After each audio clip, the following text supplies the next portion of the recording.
Okay, so you're on Twitter, or you're on whatever platform, and you hear about the Series S, and you do some initial research, and what's the first thing that comes to mind? First thing that comes to mind when I saw the Series S was basically like you just basically introduced a budget console for people that cannot afford the Series X, and you're giving out just a good enough console into the next generation where if maybe even new gamers are ready to buy an Xbox One, but now they're like, hey, wait, mommy, daddy, look, there's this one here, and I can play all the old games I want to play because it plays all the old games on Xbox One, no problem at all. Yeah. And I can play all the new ones, and the price is probably the same or even cheaper than a current Xbox One right now. And if they don't have the money, mommy, daddy, it's only $25 a month. Mommy, daddy, I make $10 off allowance. Can I do extra chores to make that up? Can you help me out, mommy, daddy? You don't think they might not go for that? They probably will. Let's be honest, the PlayStation 5 is going to be $499 at least. I don't think they're going to make the they're not going to sell another console at a loss. I think they're going to do, if they do anything to try price, it's going to be $449. They're going to do $449. It's going to be interesting. It's going to be interesting. If they don't want to match but then the problem is here's the funny thing. If they don't match the Xbox Series X at the same price, they're considering themselves an inferior console. Yeah. If you say your console is not worth $499 like the Series X, it's inferior. So they have to come in at $499. They have to. Yeah. Right? Everyone's speculating they're going to come in cheaper. Now, if they come in cheaper, it's a pricing move, but it has to be significant. You would have to come in at $399, $100 cheaper. Then you still kind of have to fight that it's saying it's inferior. You're inferior because the Xbox Series X is more. No, you have to fight that they're gonna have to come out with some marketing and saying they're still the best one of the most powerful ones. We have the best read write because their I/O speed and their SSD things. Games are gonna go on instant, and that's the selling point of the PS5. Great graphics at a very high rate, very very minor difference. It could be major. Some people say it's major. A couple megaflops are very big. But if they can say like load your games faster and instantly on PS5, you know what I mean? And if they do the dirty tactics and they do a PS5 load of a game and an Xbox Series X load of a game and theirs loads 5 seconds earlier, people are going to gravitate to that because time to load is great. People will say that, you know what, for a little bit less power, that thing loads 5 seconds earlier plus, I'm going to buy that one. And I think that's the route they have to go. They have to go with the speed. And if they don't hit the faster speed, and it's almost the same, they're fucked. I'm sorry. 100%. Xbox is going to take the crown this gen. You think they're going to take the crown? If PS5 cannot prove that they have some type of superior advantage over the Series X, Xbox is going to take it back. They won't take it back initially, but they're going to take it back by the end of the war, at the end of this console gen. Only because everybody's going to want, if they haven't jumped on Last of Us 2, maybe they want the next gen Last of Us 2. Maybe they have like all their, you can't even say like for Destiny 2, because you can just cross-play your characters. You can bring them back over to Xbox, no problem, right? If you have a PS4, you just cross-play it right over. Yeah.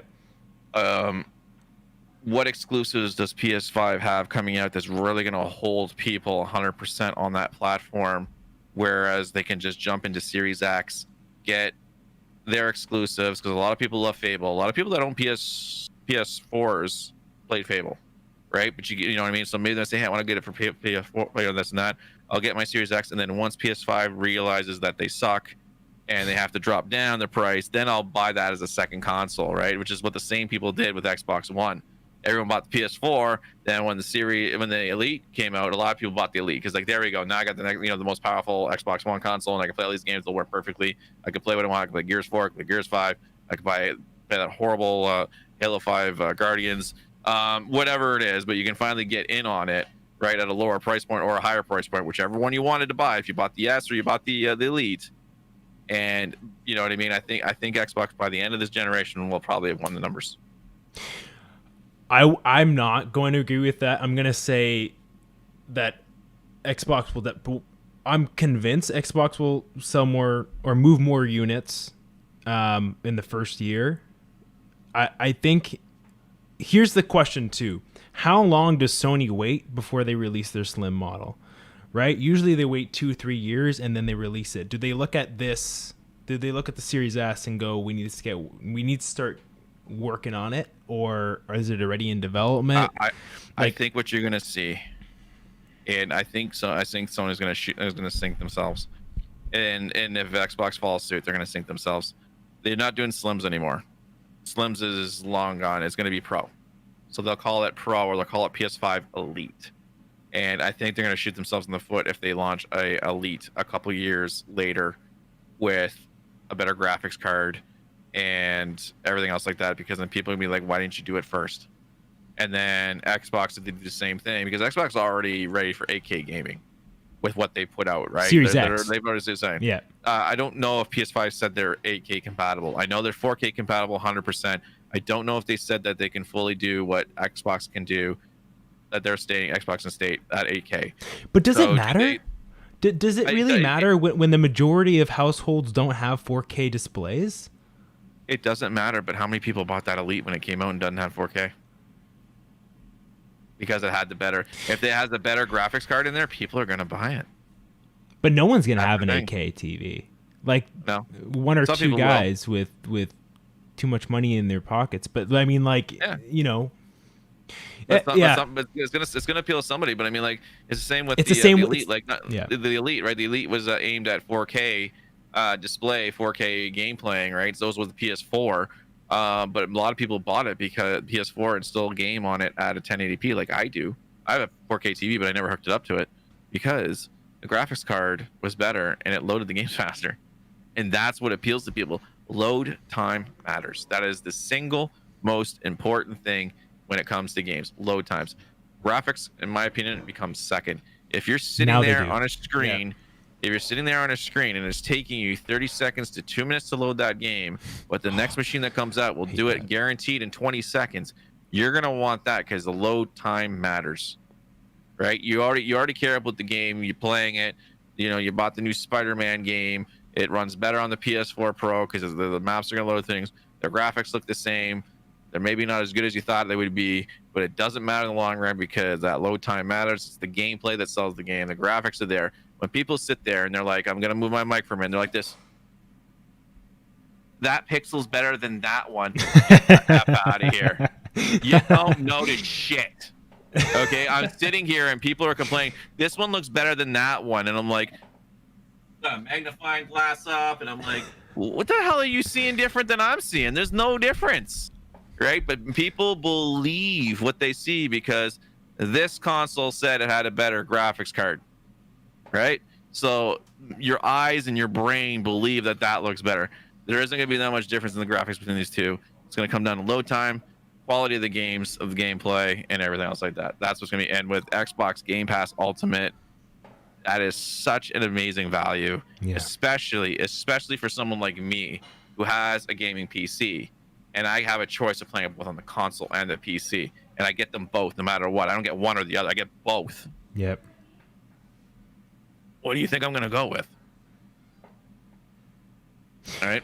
Yeah, I think for PC gamers in general, like, I think unless you have some sort of pre-existing loyalty to Sony, I think if you're a PC gamer and you didn't own a console previous gen, if you're getting one, you're getting an Xbox. Here's the other thing that's interesting too. Microsoft's full of just really good business smarts. So they're going to move a ton of these Series S's, a ton of them. But guess what? You have like Call of Duty and Battlefield, and these games are like over 100 gigabytes, like just to download, and then you have updates and whatever, right? Right. The Series S has a 512 gigabyte SSD, right? So, and the only way to expand storage on the new gen consoles, you want to go and get a 1 terabyte expansion card. Guess how much those 1 terabyte expansion cards are?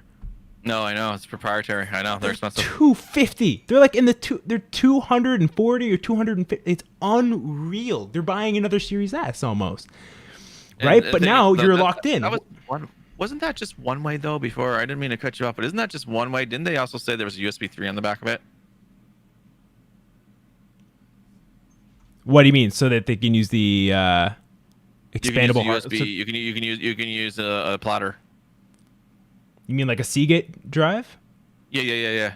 So I was talking to someone earlier. I'm not, I don't want to say he's an expert or anything like that, but we were having this discussion, and he was saying that on new gen consoles, from what he's hearing, we're not going to be able, like, there aren't going to be like Seagate Xbox USB expansion, like, or external hard drives.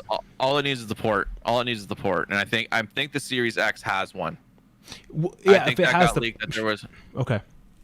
I think the Series X, it got leaked out because someone showed the ports, and it did have one single USB 3 or USB-C port on there, which would at that point allow you, or could allow Microsoft to let you put in a USB-C hard drive. Now, they're not cheap either.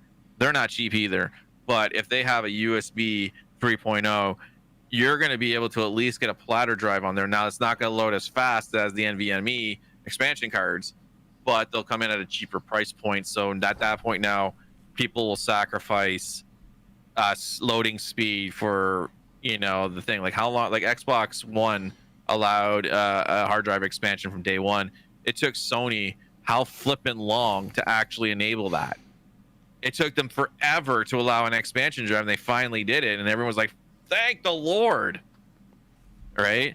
But I mean, I think with the Series S, the idea is because it's $25 a month to lease it, and you're getting Xbox Game Pass, they're probably relying on people not actually buying games for that system, that they're just going to use the Xbox Game Pass. So they're just saying that's basically just a digital machine. And when somebody does buy a title, they'll install it, but then, they'll have no problem deleting it and then putting in another one because they have Xbox Game Pass. I think that's their idea on it for there. That's why they did a 512. I mean, Sony PS5 doesn't even have 1 gig.